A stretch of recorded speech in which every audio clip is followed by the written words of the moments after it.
আসসালামু আলাইকুম, সবাইকে ওয়েলকাম করছি আমার আজকের আরও একটা ব্লগ দেখার জন্য। সবাই একটা লাইক দিয়ে আমার ভিডিওর সাথেই যুক্ত থাকবেন প্লিজ। ঈদে আমরা সবাই কম বেশি কেনাকাটা করে থাকি। রোজার ঈদে একরকম আর কোরবানির ঈদে আর এক রকম। কোরবানির ঈদে সাধারণত সবাই গরু ছাগল কেনায় ব্যস্ত থাকে, আর সাথে বিশেষ করে ফ্রিজ কেনার কিন্তু একটা টেন্ডেন্সি সবার মধ্যেই দেখা যায়।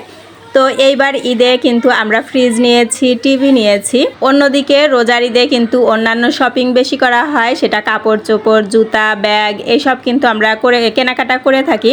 তো কুরবানির ঈদে একটু ডিফারেন্ট হয়ে থাকে, গরু ছাগল ফ্রিজ এগুলো কেনায় মানুষ বেশি ব্যস্ত থাকে। আর আমরা মেয়েরা তো ঘর সাজাতে বেশি পছন্দ করি, অথবা রান্না বান্না করার সময় যে সুন্দর সুন্দর হাঁড়ি পাতিলে রান্না করব, এমন আগ্রহ বেশিরভাগ মানুষেরই থাকে। তো কুরবানির ঈদে দেখা যায় যে সেগুলো কেনার দিকে আমাদের ঝোঁকটা একটু বেশি থাকে। রান্নাঘরের জন্য হাঁড়ি পাতিল অথবা ঘর সাজানোর কোনো জিনিস, আর ফ্রিজ এটা তো আছেই।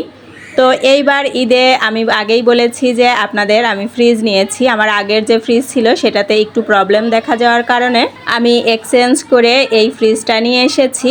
তো ফ্রিজটা আমি আপনাদের আজকে ডিটেলসে দেখিয়ে দেই। ফ্রিজের সমস্ত সেটিংস কিন্তু বাইরে, এটা হচ্ছে টাচ, চাইলে কিন্তু এখানে সব কিছু সেট আপ করার পরে এটা লক করে রাখা যায়। আর এরপরে ফ্রিজের উপরে একটা তাক, আর এরপরে আরেকটা চেম্বার দেখতে পাচ্ছেন, এটা কিন্তু চাইলে খুলে রাখা যায়। যেহেতু এগুলো বাইরের ফ্রিজ, তো বাইরে ওরা ড্রিঙ্কস করে তো রাখে। তো আমাদের দেশে আমরা এই যে কোক, পানি এগুলোই কিন্তু রেখেছি। আর এখানে এইটার উপর আমি রেখেছি, বাট এটা কিন্তু স্লাইড করা যায়, এভাবে টেনে বের করে নিয়ে আসা যায়। আর এখানে যে বক্স, এটা কিন্তু ফ্রুটসের বক্স। এটা খুব ভালো যে ফ্রুটসের একটা চেম্বার, আবার কাঁচা শাক সবজির আরেকটা চেম্বার, দুইটা ড্রয়ার আর কি। আর এখানে এই যে নর্মালি যেমন থাকে ফ্রিজের সেরকমই, বাট এখানে আরেকটা চেম্বার অ্যাড করেছে, সেটা হচ্ছে এই যে ওষুধ রাখার চেম্বার। এটা আমার ভীষণ ভালো লেগেছে যে ওষুধ রাখা যায়, কারণ বাসায় ওষুধ তো কিছু রাখতেই হয়, যেহেতু বাচ্চা আছে ওদের জন্য সাপোজিটর, আমার শাশুড়ি আছেন ওনার ডায়াবেটিসের ইনসুলিন এগুলো রাখতে হয়। তো বেশ উপকার হয়েছে আমার জন্য। আর এখন এই যে ডিপের এটাও কিন্তু স্লাইড, এটা টেনে বের করা যায়। এটা কিন্তু ড্রয়ার সিস্টেম না, এটা হচ্ছে ওপেন। এখানে রান্না করা খাবার দাবার রাখি আমি। আর এখানে হচ্ছে দুইটা ড্রয়ার রয়েছে, এখানে কাঁচা মাছ মাংস এগুলো রাখা। এই তো আমার ফ্রিজটা আপনাদের দেখিয়ে দিলাম। আর আমার ফ্রিজটা কিন্তু চওড়ায় বেশি না, বাট লম্বা একটু বেশি। আমি এটা দেখেই নিয়েছি, অনেক ফ্রিজে দেখেছি একটু চওড়া বেশি লম্বা কম। তো আমার যেহেতু ডাইনিং স্পেসটা একটু ছোট, তো আমি সেই চিন্তা করেই কিন্তু এই ফ্রিজটা নিয়েছি। আরেকটা টিভি কিনেছি। আমার আগের টিভিটাও বেশ কয়েক মাস ধরে নষ্ট হয়ে পড়ে আছে ঘরে, তো ভাবলাম যে আর ঠিক করাবো না, একটা নতুন টিভি কিনে নিয়ে আসি। আমার আগেও কিন্তু সনি টিভি ছিল, এখন এই যে এই বক্সের মধ্যে করে রেখে দিয়েছি। আর এইবার কিন্তু নিয়েছি Toshiba Google TV smart 4K, এটা হচ্ছে 50 ইঞ্চি।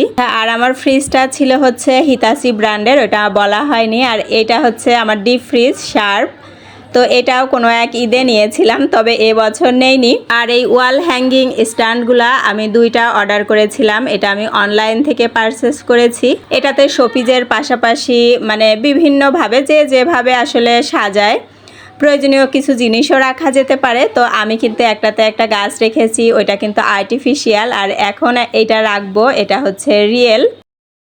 ঘরের মধ্যে যদি কিছু গাছপালা থাকে তাহলে কিন্তু বেশ ভালোই লাগে, দেখতেও ভালো লাগে, মনটাও সতেজ থাকে। তো এখানে আমি আরও একটা ঝুলিয়ে দিলাম, এটা কিন্তু বেশ সুন্দর লাগছে আমার কাছে। আপনাদের কাছে কেমন লাগছে আমাকে কিন্তু কমেন্টে জানাতে পারেন। এগুলো কিন্তু আমি দারাজ থেকে পারচেস করেছিলাম, তো জিনিসগুলো বেশ ভালোই পেয়েছি। আর এরপরে কিন্তু আমি আরও একটা জিনিস পারচেস করেছি, এই যে ছোট্ট একটা কিচেন র্যাক, খুবই কিউট। আর যদি আমার মতো কারোর কিচেন যদি ছোট থাকে তাহলে কিন্তু সবাই একদম নির্দ্বিধায় নিয়ে নিতে পারেন, মানে দেখতে সুন্দর আর কাজেরও আমি বলবো। আর এই যে এটা নিয়েছিলাম, আসলে হয় কি, মানে আমরা গৃহিণী যারা আছি, যারা এরকম নিজের পছন্দের জিনিসগুলা কিনতে চাই, এটা কিন্তু আমরা একবারে কিনতে পারি না। আমি কিন্তু কিছুদিন ধরে এগুলা কিনেছি, আর কেনার সাথে দেখা যায় যে আমি ইউজ করে ফেলেছি। যে রোজা ঈদের জন্য যে বসে থাকবো তা কিন্তু আমি থাকিনি। আর এই যে আমার কিচেনের যেসব জিনিস আপনারা দেখতে পাচ্ছেন এগুলো কিন্তু আমি আমার পকেট মানি থেকে একটা একটা করে কিনেছি। অয়েল জার থেকে শুরু করে এখানে যতগুলো র্যাক দেখতে পাচ্ছেন সমস্ত কিছুই কিন্তু আমি নিজে কিনেছি। পুরুষদের দিয়ে কেনাতে গেলে বলে যে এগুলো তো আছেই, তাহলে আর দরকার কি। আসলেই নিজের পছন্দ বা শখ এই জিনিসগুলা খুব ইম্পর্ট্যান্ট, যার কারণে নিজেই কিনি যে থাক এত কথার মধ্যে যাওয়ার দরকার নাই। আর একটা ডিভাইস আপনাদেরকে দেখালাম, এটা কিন্তু কোনো লাইটিং না, এটা একটা অ্যান্টি মসকিউটো ডিভাইস। এটা হচ্ছে আলি এক্সপ্রেস থেকে আমরা পারচেস করেছি। এটা 3টা নিয়ে এসেছে, এটা কিন্তু চায়না প্রোডাক্ট। এটা হচ্ছে কারেন্টের লাইন দিলে এরকম লাইট জ্বলবে, আর এটা থেকে হচ্ছে আল্ট্রাসাউন্ড হয়, যেটা আমরা মানুষরা শুনতে পাই না, কিন্তু এটা দেওয়ার ফলে মশা থাকে না। তো নিয়ে এসেছে, আমি কয়েকদিন ইউজ করছি, বাট এখনও আপনাদেরকে আমি রিভিউ দিতে পারবো না। তো আর এই যে ঈদে আমি আপনাদের বলেছিলাম যে আমার ভাইয়া আমাকে ক্যাশ দিয়েছে ড্রেস কেনার জন্য, আর অন্যান্য ফ্যামিলির সদস্য যারা আছে তাদের কিন্তু কিনে দিয়ে গিয়েছে। তো আমি আড়ং থেকে এই ড্রেসটা নিয়ে এসেছি। আমার ঈদের কেনাকাটা আপনাদের কিন্তু আমি দেখিয়ে দিলাম। শুধু কিন্তু ঘর সাজানোর জিনিসই না, আমি কিন্তু কিছু প্রয়োজনীয় জিনিসও আপনাদের সাথে শেয়ার করেছি। আবার এই ঈদে কিন্তু একটা ফ্যানও কিনতে হয়েছে, তো সেগুলো আর শেয়ার করিনি। তো আজকের মতো বিদায় নিচ্ছি। সবাই ভালো থাকুন, সুস্থ থাকুন। আল্লাহ হাফেজ, আসসালামু আলাইকুম।